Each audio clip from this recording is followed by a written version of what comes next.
Boa tarde, meu nome é Ana Kelly, sou do Polo de Nova Friburgo. Eu vou dar uma aula sobre fotossíntese, conversar um pouquinho com vocês sobre a fotossíntese. A fotossíntese é um processo realizado pelos seres clorofilados, ou seja, pelas plantas, algas e algumas bactérias e cianobactérias. Esses organismos possuem pigmentos fotossintéticos. Para a realização do processo de fotossíntese, as plantas vão precisar do gás carbônico, que é o CO2, juntamente com a molécula de água, que é o H2O, e presença de luz, geralmente a luz solar. A equação a seguir nos mostra que quando há luz e clorofila, o gás carbônico e a água são convertidos em oxigênio e glicose, que quando há luz e clorofila, o gás carbônico e a água são convertidos em oxigênio e glicose, que a equação é 6CO2 mais 12H2O, que é luz e clorofila. Então, podemos concluir que a fotossíntese ocorra quando tem a presença de luz, água e gás carbônico. Então, a clorofila é energia solar. Então, a clorofila e a energia solar, elas transformam os ingredientes em glicose, em açúcar. Essa substância é conduzida ao longo dos canais existentes nas plantas, os caules, todos os canais que as plantas têm, para as partes dos vegetais. Então, daqueles canais, elas são conduzidas para todas as partes dos vegetais. Ela utiliza parte desse alimento para viver e crescer, e a outra parte fica armazenada na raiz, caule e sementes, sob a forma de amido, Então, a parte que a planta não precisa para poder crescer e se alimentar, ela transforma essa parte em amido e fica guardada, armazenada em forma de amido.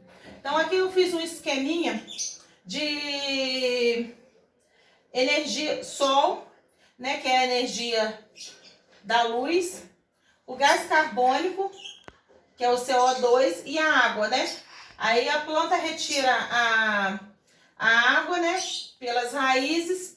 Aí depois que faz a fotossíntese, aí a planta libera o oxigênio, na atmosfera, e a glicose. No fruto tem a glicose, que é transformada em açúcar, e a glicose ela usa para se alimentar, e tudo que ela não usa ela transforma em amido.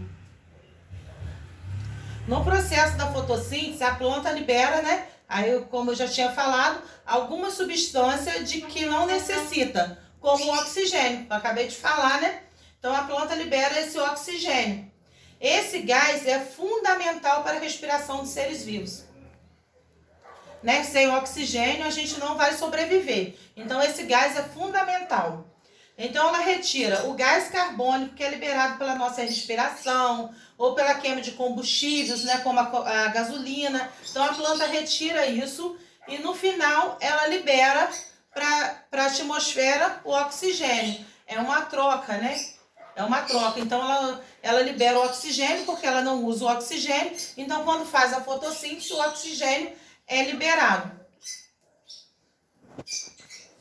Mas, no caso dos eucariontes e das cianobactérias, o gás oxigênio provém da água e não do gás carbônico.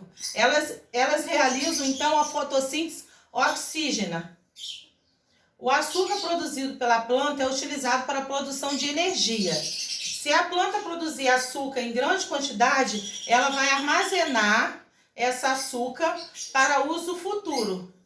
Todos os seres vivos precisam de energia para sobreviver. A energia é retirada dos alimentos.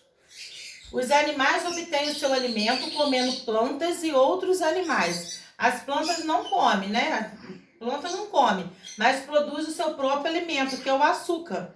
A planta produz o seu próprio alimento, ela produz o açúcar, né? Então ela se alimenta através do açúcar, através do processo da fotossíntese. Então é através desse processo que ela produz o açúcar e consegue se alimentar. A fotossíntese inicia a maior parte das cadeias alimentares na Terra. Sem elas, os animais e muitos outros seres seriam incapazes de sobreviver, porque é a base da alimentação, sempre será as substâncias orgânicas produzidas pelas plantas, né? Que as plantas proporcionam isso, né? As substâncias orgânicas, as plantas verdes. Então os animais se alimentam muito, alguns animais se alimentam dessas plantas, aí vem outros predadores se alimentam daquele animal, então vai a cadeia alimentar. Até pouco tempo acreditava-se que o pulmão do mundo era a floresta amazônica, né? Ela era a grande responsável pela manutenção dos níveis de oxigênio, né? Então a gente pensava que lá na Amazônia, que era por ser um lugar que tem muita planta, então realiza muita fotossíntese, que ela era o pulmão do mundo. Mas porém recente pesquisa descobriu a existência de um novo pulmão, né? Que é as algas marinhas. Apesar das algas ter diversas cores, né? Verde, marrom, amarela, vermelha, todas as algas possuem clorofila. Então elas fazem também a fotossíntese. Eu fiz uma experiência e essa experiência era colocar água, diluir bicarbonato e colocar folhas, né? Que aí ia mostrar a fotossíntese, que seria essas bolhas de oxigênio. Mas eu improvisei tudo, né? Porque a minha luminária, como vocês podem ver, está improvisada. Porque nós estamos, né, nesse período de pandemia, nós não podemos comprar nada, então tudo tem que estar improvisado. Não podemos sair para ir à loja, shopping, essas coisas. Então improvisei essa luminária. E essas bolhas, como eu fiz essa experiência quando eu comecei a gravar essa aula, não tem muita bolha. Mas essas bolhas aqui é o resultado, é o gás oxigênio, né, que fica ao redor das plantas. Não sei se está dando para ver no vídeo, olha essas bolinhas. Olha, aí a planta aqui realizou a fotossíntese. Ela realizou essa fotossíntese. Aí esse aqui é o gás oxigênio ao redor das plantas.